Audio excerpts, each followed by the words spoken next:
பேரன்பிற்குரிய பெருமக்களே, நோயின்றி வாழ்க எனும் இந்த நிகழ்வில் இன்றைக்கு நாம் பார்க்க இருப்பது காலை உணவை பற்றியது. காலை உணவு என்பது இன்றைக்கு மக்களுக்கெல்லாம் ஒரு இல்லாமல் போய்விட்டதை போல ஆக்கிவிட்டார்கள். ஏனென்றால் இந்த பரபரப்பான நாகரிக வாழ்வில் பிள்ளைகளை பள்ளிக்கு கிளப்புவது, நாம் பரபரப்பாக கணவன் ஒரு புறம் அலுவலகத்துக்கு புறப்படுவது, மனைவி ஒரு முறை வேலைக்கு கிளம்புவது என்று வீட்டில் உள்ள அனைவருமே பரபரப்பாக இருக்கிற போது உடனடி உணவு என்கிற ஒரு கருத்தை இன்றைக்கு இந்த ஃபாஸ்ட் ஃபுட், வேக உணவு, உடனடி உணவு என்பதிலே எதையாவது கொண்டு போய் கொட்டி வேக வைத்து கிளறி வாயிலே போட்டு மெல்லாமலும் முழுங்காமலுமாக ஒன்றும் பாதியமாக விழுங்கிவிட்டு ஓடுகிற பரபரப்பான ஒரு பழக்கம் இருக்கிறது. காலை உணவு என்பது நாம் வாழ்வது என்பதே அடிப்படையில் என்சான் உடம்புக்கு சிரசே பிரதானம் என்பதை போல மனிதன் படுகிற பாடெல்லாம் இந்த ஒரு ஜான் வயிற்றுக்காகத்தான். அந்த உணவை கூட முறையாக உண்ணாமல் எங்கே இந்த உலகம் வேகமாக போய்கொண்டிருக்கிறது? மக்களாகிய நாம் சற்றே எண்ணி பார்க்க வேண்டும். ஏன் திட்டமிடுதலின் மூலம் அழகான நல் உணவை நாம் காலையிலே உட்கொள்ள முடியும்? மிக எளிமையான உணவு. இன்றைக்கு இட்லி என்பதை உலகமே போற்றி பாராட்டி வியந்து கொண்டிருக்கிறது. எவ்வளவு அற்புதமாக சித்தன் தமிழன் ஒரு உணவை வடிவமைத்திருக்கிறான் என்பதை எண்ணி பாருங்கள்.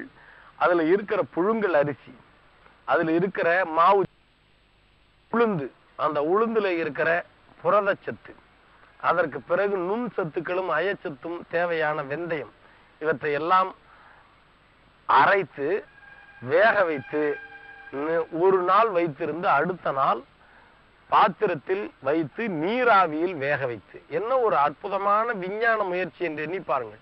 நீங்க எண்ணெய் ஊற்றி எல்லாம் தீச்சி வறுத்து தின்னாமல் அந்த மாவு பண்டத்தை, அதில் புரதம் இருக்கிறது, நுண் சத்துக்கள் இருக்கிறது, இரும்பு சத்து இருக்கிறது, இதையெல்லாம் லகுவாக ஆவியில் வேக வைத்து உட்கொண்டால் எளிதில் செரிக்கும்.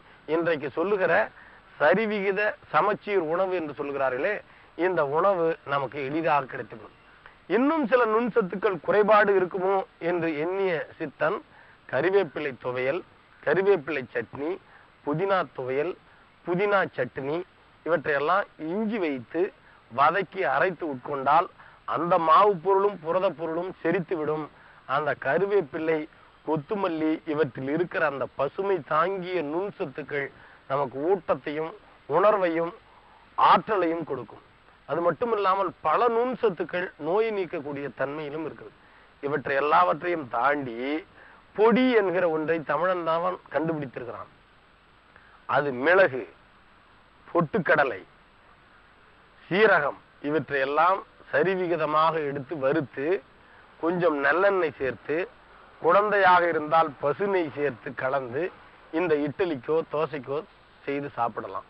இப்படி சாப்பிடுவதை விட்டுவிட்டு நாம் பிரெட் சாப்பிடுகிறோம், ஜாம் சாப்பிடுகிறோம், பட்டர் தேய்க்கிறோம் என்று மந்தமான உடல் பருமனை உண்டாக்கக்கூடிய மேலை நாட்டு உணவுகள், இந்த நூடுல்ஸ், பிஸா, பர்கர் என்று எதெல்லாம் வாயில நுழையாதோ, எதெல்லாம் நம்முடைய மண்ணுக்கும் நம்முடைய மரபுக்கும் நம் கலாச்சாரத்துக்கும் எதிரான உணவோ அவற்றையெல்லாம் செய்து கொண்டிருக்கிற நம்முடைய மக்கள் அவற்றையெல்லாம் புறந்தள்ளிவிட வேண்டும்.